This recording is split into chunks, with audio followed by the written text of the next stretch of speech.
Hey folks, I'm Mark Ryan.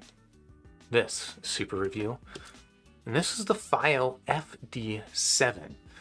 You may remember that earlier this year I reviewed the Fiio FD5. It was I didn't know that it was going to be the first in their line of single dynamic driver earphones in this sort of form factor, but it was. It was one of now 3 IMs that come in this kind of similar form factor. And then about a month ago, I reviewed the FD3, taking that FD5, bringing it down to a somewhat lower price point at around $100. And the FD7, well, it's going in the opposite direction. This is Fiio's top of the line single dynamic driver earphone. And for that, you're going to pay $600, which is not cheap. But what we're going to find out today is, does it justify the price? Now, just to clarify, this is going to be kind of a first look unboxing. We're going to unbox it, see what we get inside, and we'll measure it, see what the frequency response of the FD7 is. But I'm not going to be able to give it a full review just yet because I haven't actually heard it yet. But what I do know about this thing, and maybe what might justify this $600 price range, is the driver. Okay, like the FD5, it's got a 12mm dynamic driver. It's in sort of a semi-open enclosure, allegedly. That's the same as the FD5, but what's different here is the driver is entirely made out of pure beryllium. Again, allegedly. I can't validate that. But yeah, it's a pure beryllium driver, and you might be thinking, I've tried other beryllium drivers. They're not that expensive. You've tried beryllium-coated drivers, probably. The number of fully pure beryllium drivers, dynamic drivers in earphones out there is actually really small. In fact, the only one I can think of right now is the Dunu Luna, and that's a $1,700 IM, which I guess makes the $600 FD7 sound like a bargain, but that is neither here nor there. Let's just go ahead and crack open the box. We'll find out what we get inside with the Fiio FD7. And then again, I'll throw it on my measurement rig. We can see what the frequency response of it is. Check it out on squig.link. And if you're not there yet, head over there because it's about to be updated in real time. And then otherwise, just a quick shout out to Fiio for sending this thing in for review. If you want to check it out, I do have a link in the description down below. But also down below, I've got this table. And we've got a spinning FD7. Okay, sorry for the earphone abuse there, but here's the box of the FD7. Pretty handsome box, but I don't know, doesn't look $600. You know what? To be honest, it does look like a nice $600 box. It's just that Fiio's other boxes are also pretty nice looking.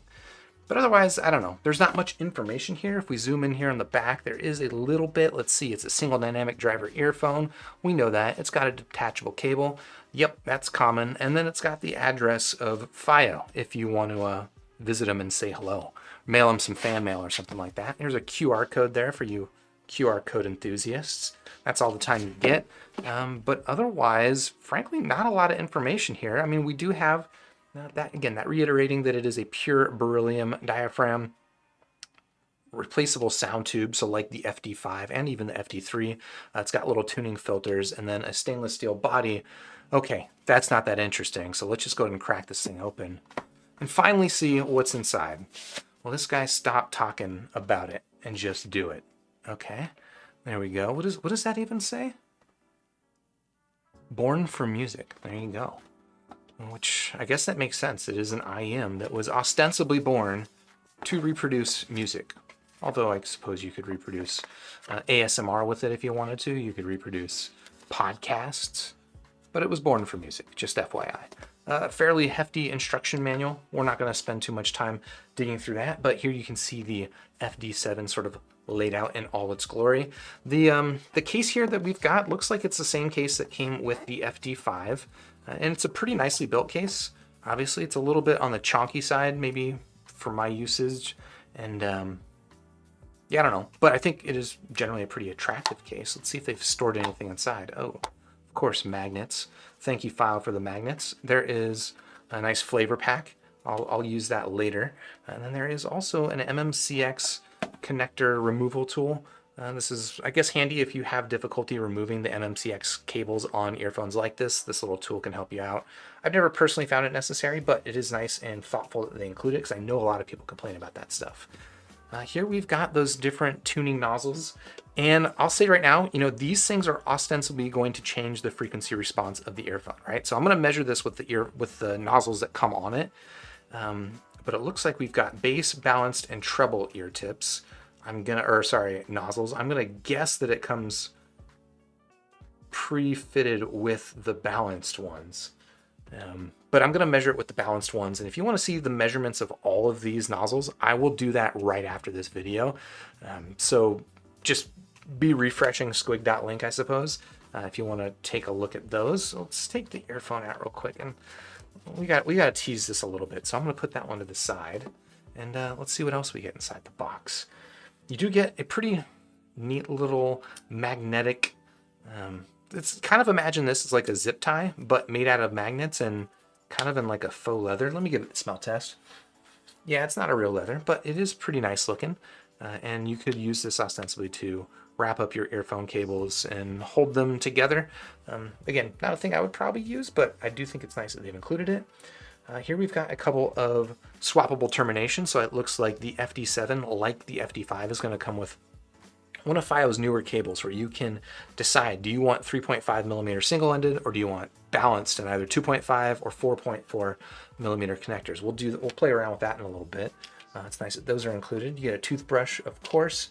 Thank you. And then of course you also get Fio's myriad ear tips, which I think I guess I'll pull them out of the box here, but I'm not going to pull them out of this enclosure, but we can punch in and take a look and see what they've got.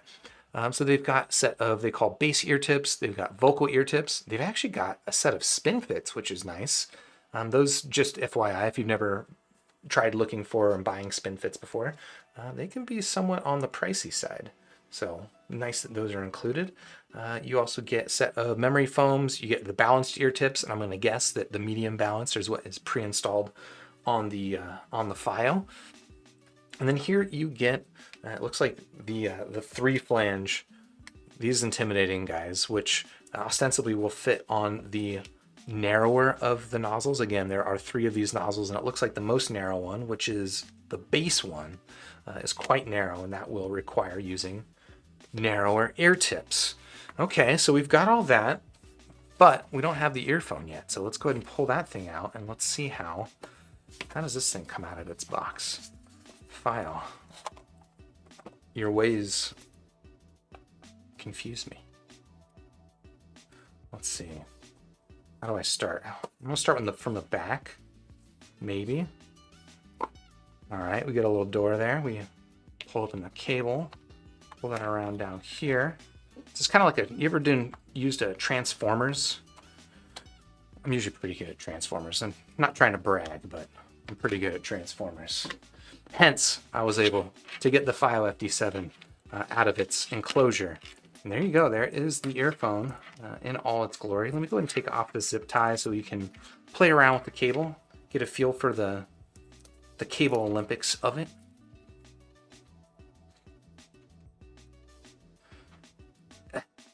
There we go. All right, and remove that. We don't need no stinking covers.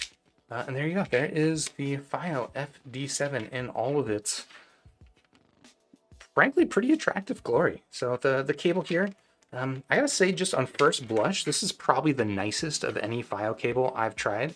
And you can see it's got a little bit of a memory coming here out of the box, but it feels a lot to me like some of Dunu's cables, like some of their softer, like the cable that came with the Dunu EST112.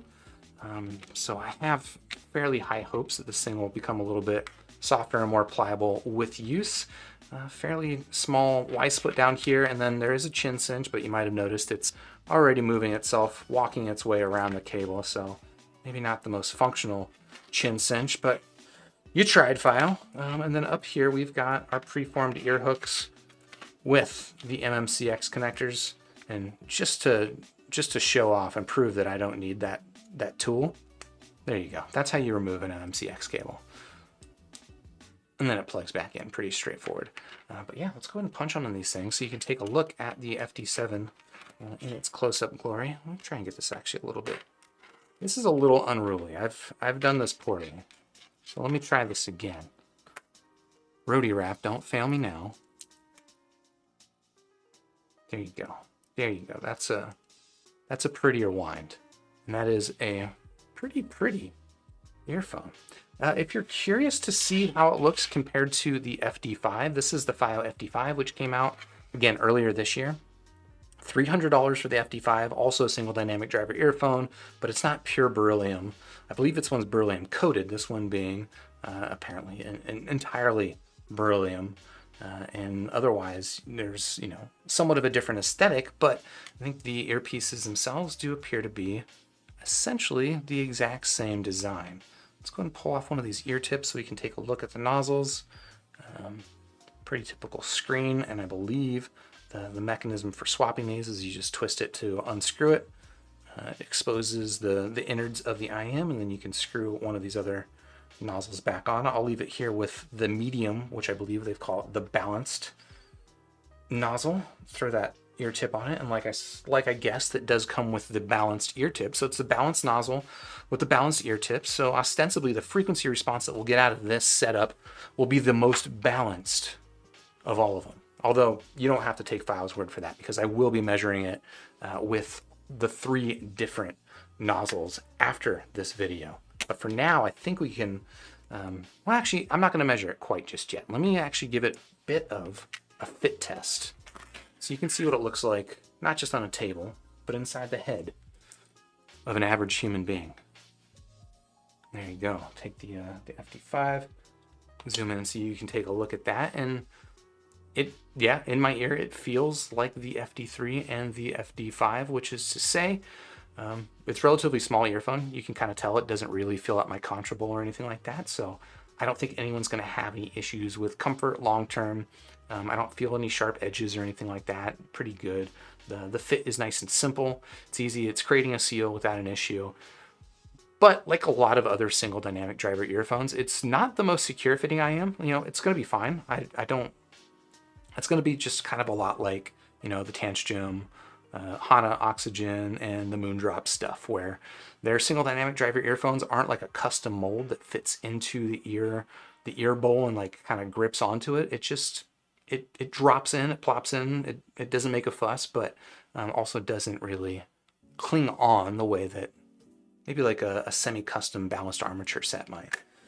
But yeah, that is the FD7. I think about as much as I can tell you about this thing at this point, so I might as well throw out my measurement rig, see what the frequency response is, and then upload it to squig.link so that you can check it out for yourself. And if you're not familiar with frequency responses and all this jazz, basically every earphone, every speaker in any form, you can measure it in a way with you can measure the frequency response. You can basically say, you know, what we do is we play like a sine sweep. We just play a sound that goes from the lowest that humans can hear, around 20 hertz, and then just gradually goes up to the highest that humans can hear, which is about 20,000 hertz. And as we're graphing that, or as we're measuring that, we're basically seeing where the emphasis is. We're seeing, does this earphone have emphasis in the bass, or is it kind of neutral in the bass? Does it have emphasis in the upper mid-range? Is that going to put vocals forward? Does it have emphasis in the treble? Is it going to kind of give it that sense of space, sense of definition, and maybe a little bit of fatigue? Those are all the things that we can kind of tell with the frequency response. But, and I try to say this every time, frequency response is not going to tell you everything about the way an earphone sounds. So while I make this frequency response, consider this just kind of like a shortcut to understanding the flavor of the FD7. And we'll do a little bit of comparison with the FD5 so that we kind of know how the flavors are different, if they are in fact different. But just know that, you know, just like if you see chocolate ice cream printed on the package of a box, you know that it's going to taste like chocolate, probably. But you don't know how good it is. And that's kind of what I have to spend time listening to this earphone to figure out. So this is, again, first look, unboxing. We see what's inside the box. We're going to measure it. But if you want that full evaluation, please do hit the subscribe button down below. Ding the YouTube bell, and YouTube will let you know when I'm live with that review. But for now, let's just go ahead and pull this guy in right here. And this is my tool, my little microphone for measuring earphones. And we'll see what the frequency response of the FD7 is. Plug it in down here at the other end. Get things situated, and get ready to squig. Yeah, we'll start with the left channel, like I typically do. I'm not sure why I do that. I like the left channel. I'm a left channel guy. Don't at me. And then we will jump over here to, this is the software that I use for measuring frequency responses. I've actually had a number of people ask me more information about like this whole process of measuring frequency responses, because honestly, it's the sort of thing that you can do at home if you are interested in doing it. So it might be worth me doing a video if it sounds like a thing that you're interested in. I guess leave a note in the comments or something like that. But I'm not gonna do the full how-to here. But what we will do is we will at least measure the frequency response, and you can watch me do it, and maybe that helps out. So, all right, so we've got this thing. I think I'm just ready to hit the go button. I screwed it up. Doing it again.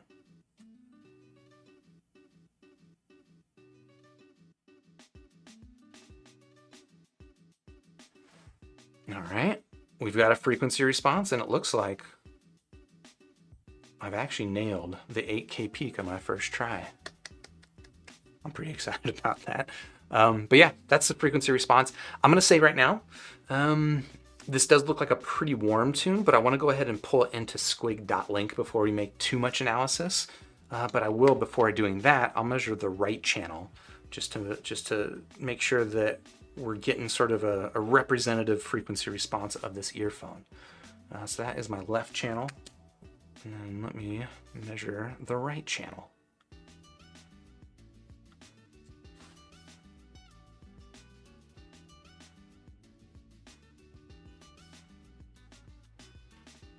Thrill of the squig. Hopefully you're enjoying this as much as I am. That one looks like I've inserted it a little bit too far. And just FYI, so what I mean by that, right? This initial green line, that was my measurement of the left channel, and you can see that there's that peak that happens right here at around 8,000 hertz. This one, it got its peak, it's a little bit past 8,000 hertz, and that all varies depending on how far into this microphone I insert the earphone. So I wanna make it sure that they're consistent, so we'll try it again and try and nail that right one at 8K.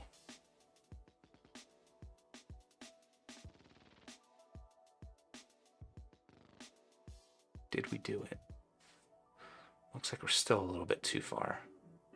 We are still a bit too far. Let's try it one more time. I say one more time with hope, but I'll keep doing this. I'll just keep doing it until we get it right.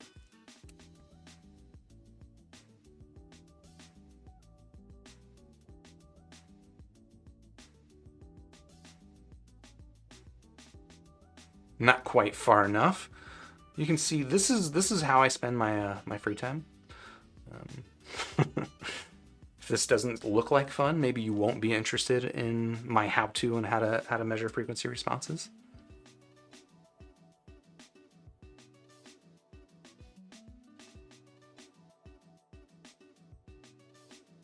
All right, that one looks pretty good. That one looks pretty good. So there we go. We've got our left and right channels. Let me go ahead and quickly export these measurements real quickly. I'm going to do this. Well, yeah, let me export these measurements.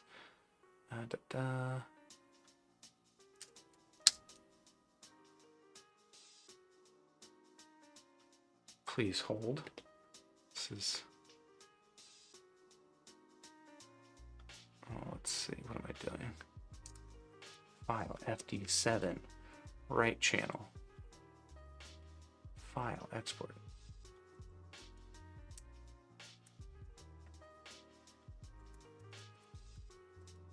File FD7, L channel. And then I'm going to jump over to this other screen and hopefully throw this up onto the internet in real time.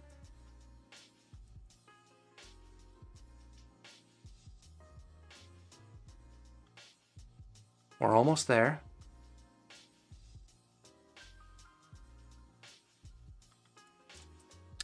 All right, folks. The moment we've all been waiting for.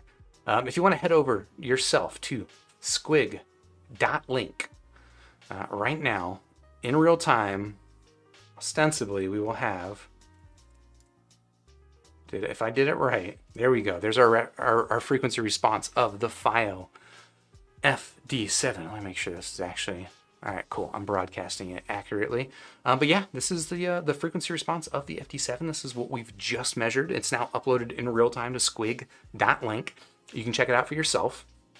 Let's start with a little bit of analysis on this thing. So for starters, all right, let's just kind of call out this gray dotted line. What the gray dotted line is essentially my interpretation of neutral. This is just like if an earphone, let's pull it up so just that is showing. If a frequency response looked exactly like this, I would just describe it as like pure neutral. Like it's not neutral with a little bit too much bass. It's not neutral with a little bit too much shout. It's not neutral with too much treble. This would just be neutral to me.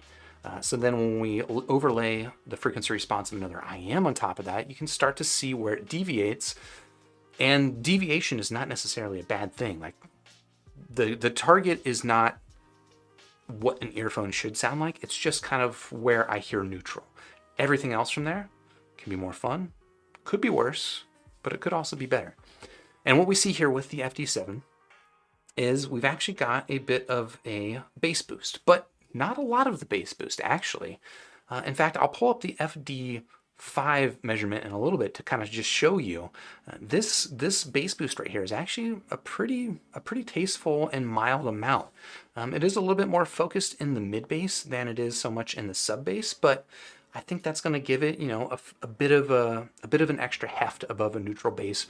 But I don't think it's going to come quite as dominant as the bass is on the FD5.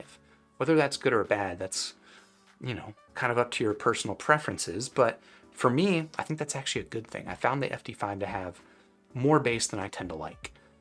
Here through the lower mid-range and the upper mid-range, you can see that the FD7 follows my curve pretty closely, although here in the upper mid-range, there is quite a big recession here around between like 2 to 4K. And this upper mid-range region is kind of where I tend to associate like forwardness in vocals, right? If you listen to a lot of music with vocal presence, having more presence in this range or this portion of the frequency response range will bring those vocals kind of forward of the mix. And some people will call this shout. I'm not a person to use that word. Yeah, just to, I guess what I'm saying is, this looks like the vocals are going to be somewhat relaxed versus my interpretation of neutral. So no worries about shout. Although what we do see, in contrast to that, is right around 5K, there's a little bump. And this is actually really similar to the bump that we saw in the FD3 and the FD5. Kind of call this like the presence region. This is the area of the frequency response that tends to emphasize some of the edge of vocals, which is why people call it the presence region. It might give vocals a little bit of an extra sharpness, a little bit of extra definition. If it's overdone, it can kind of sound a little raspy and maybe a little fatiguing. And it being overdone is like kind of relative to the rest of the frequency response. I gotta say right here, it looks like there's a bit of emphasis here, so I'm expecting some extra definition on the edge of vocals. But because the rest of the mid-range is fairly warm, I have a feeling it doesn't look too sharp. Here at the mid-treble region, we always see this bump here at 8K. Again, we kind of like intentionally placed it there at 8K. Whether or not that becomes an audible resonance at around that place, usually what I find is there is a resonance around there. In that, where it ends up landing actually depends a lot more on your personal anatomy and actually how deep you're able to fit the IMs. But yeah, I would say that's pretty typical there. And then here in the air frequencies, looks like there is, you know, a decent bit of air.